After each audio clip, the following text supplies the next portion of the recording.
shot clock.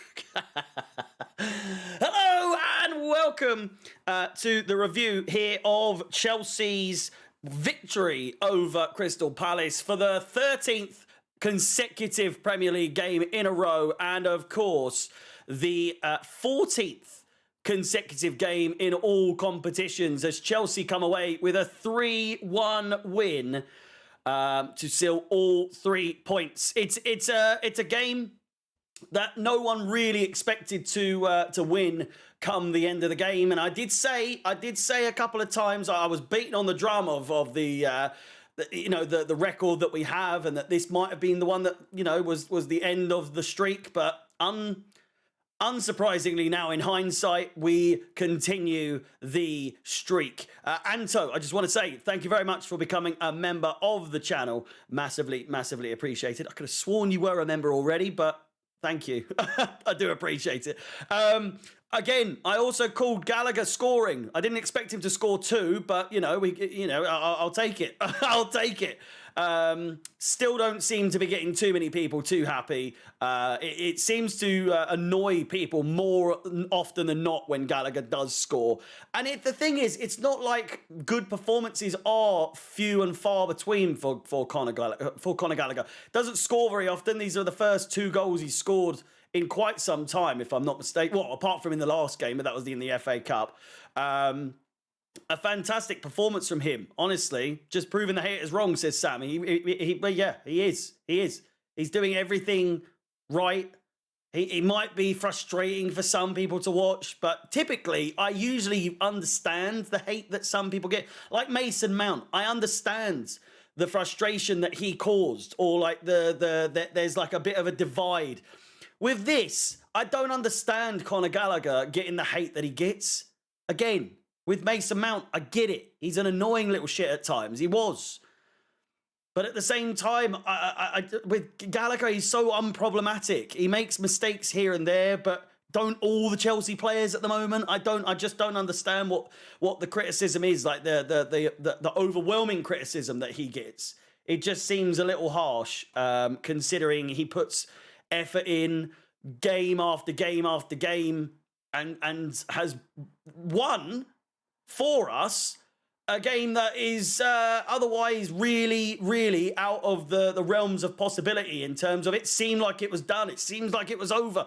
And you could argue that Cole Palmer did all the work with the run, but I'm watching it back now and it's a fantastic finish. Inch perfect. He's getting closed down and he still manages to nutmeg the player. And gets it bottom corner. It's a fantastic finish. How Anderson doesn't get a foot on it. How Hennessy doesn't get a foot on it. Henderson, not Hennessy. It seemed a little dubious. It really did at times where we thought the likes of, Lerma, fantastic goal. It was totally avoidable. The likes of Noni Madueke, who caused the issues in the first place when he should have just released the ball, played the ball, cleared the ball, whatever. He just decided not to and put Caicedo in a dangerous position. Nearly got him really badly hurt. Thankfully, he's all right. But yeah, just a terrible performance from him. Chilwell stinking up the gaff again. It seemed like, but Gallagher from start to finish seemed like he was just running the place. And Enzo Fernandez getting on the score sheet once again, right at the death. Now, does this mean that we're now Poch in? Not quite yet. But all the same, I would take it as both a negative and a positive. You look at this performance, the first 45 minutes, it's again one of the worst performances we've seen from Chelsea in recent times. Again, we've had so many of these games where we've absolutely stunk the gaff up, but then we've very rarely, if ever, been able to turn it around like we did in this game. Very unlike us to score so quickly after the halftime or the second half begins, to come out 1-0 down and score instantly is very, very rare for Chelsea these days. No less rarer as well than if we'd scored that goal and then went and conceded straight away to go 2-1 down. I wouldn't have been surprised. But we managed to stay away from that. We did leave it a little late, but it is often the case these days with Chelsea against Crystal Palace. We do extend it to 14 games in all competitions. Obviously, performances from Nkunku, Colwill, Sterling had a couple of chances. He got a good cross off at the same time as well. But it just didn't really seem like a very good performance from him once again, even with just 10 minutes or so to play.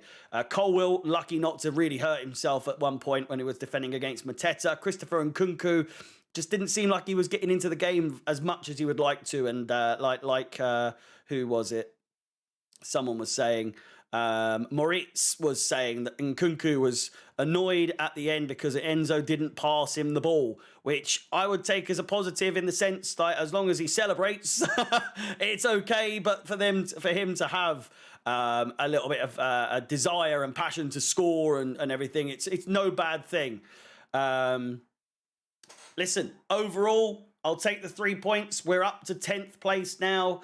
And it is a win. A win is a win. And arguably one of the biggest wins we've had of the season, where we've come from the depths to seal the deal, to seal all 3 points. And that is exactly what we have done. Please do like, subscribe, hit the bell notification to be notified of any future content on the channel.